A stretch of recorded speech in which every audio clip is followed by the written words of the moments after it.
Seen my share of broken halos, folded wings that used to fly.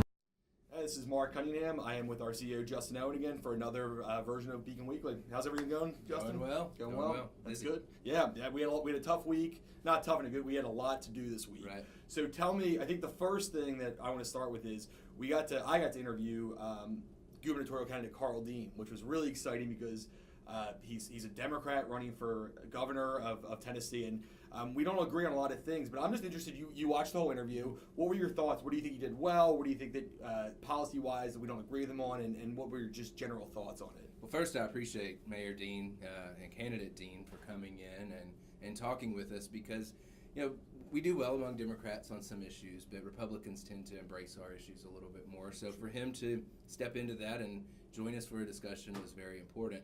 I thought it was great to hear him talk about criminal justice reform. That's one issue where we've gotten bipartisan support for our efforts there. So for him as a former public defender to really weigh in on that was very important, I think.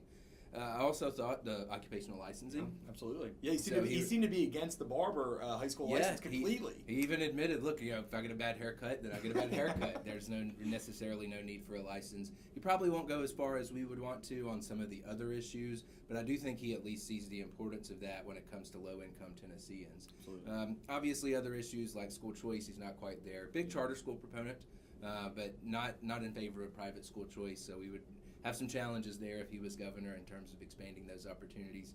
And I also don't see him being too aligned with us on health care. Obviously, he wants to expand Medicaid. He's been very clear about that. We are vehemently opposed to that because it would not only hurt those people who are already on Medicaid in our state, but also just be unaffordable for taxpayers. So certainly don't see eye to eye there. I don't think that's going to happen anyway, even if he was governor. But ultimately, for him to at least stick to his guns and tell us what he thought and have a good discussion. I thought you did a great job interviewing him. Definitely. Tough on him, but fair. So I thought it went very well. Now, do you think? This is something that we strive for at Beacon, right? Because we want discussion. Sure. Even if you disagree with somebody, we don't call people names. We don't call politician names. We don't question their motives. That's one of the things that you taught us here going here. Don't you think that's important to at least have discussion with the other side, so maybe both sides can see the other person's opinion a little bit? Without a doubt, and I think that those forums are a great opportunity for our supporters to see where people stand and where there is common ground, and look for us to have opportunities to work with them if they are the next governor. Even if we don't agree on most things, there will be opportunities for us to continue to make an impact on our state in a positive direction. And formal call, if Representative Fitzhugh, we would love to have you on this. We've been trying The to reach you. last one, Yeah. You're the last one who doesn't agree, so we love that. So let's talk about something that a lot of our viewers might not know about because it happened after our last video. But what is going on with the home sharing, the short-term rentals things in Nashville and then on the state?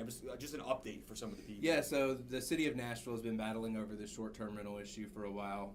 The ability of people to rent out their homes on Airbnb and HomeAway and those types of services.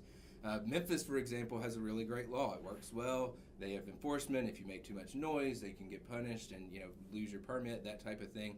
Nashville went overboard. They came in and said, we don't want this at all.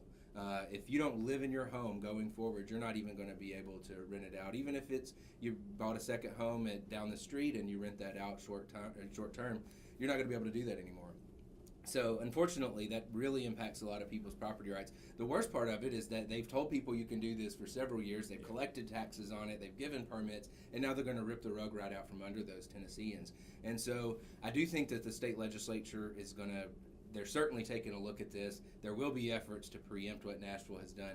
Let the cities regulate, but put in some reasonable restrictions on how far they can go, and certainly prohibit them from outright banning it. So I think that's going to be a hot topic in the legislature starting in about 2 weeks from now. And that's kind of an issue where, they can regulate, but property rights, you can't get rid of property rights. Exactly. They can regulate taxes and things like that, but That's property, the idea that you can use your home for what you want to use it for is what we're fighting for. And as long as you're a law-abiding citizen and you don't have noise issues or parking, traffic issues, then you should be able to do that. We certainly believe in property rights.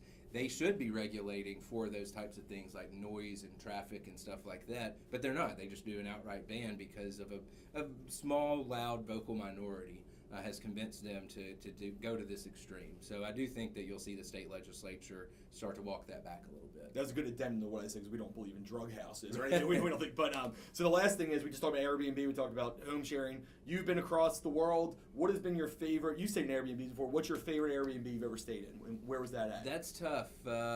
Probably in Venice. We had a really cool, really old place, and we were walking up the stairs when we first got there, and we were asking the host, how old is this place? Like, oh, well, this is a newer property. It's only about 400 years old. Oh, gosh. Which is older than anything we've ever stayed in before. So the difference between old world Italy and, us newbie Americans who don't have anything 400 years old was pretty stark. But it's a really cool place.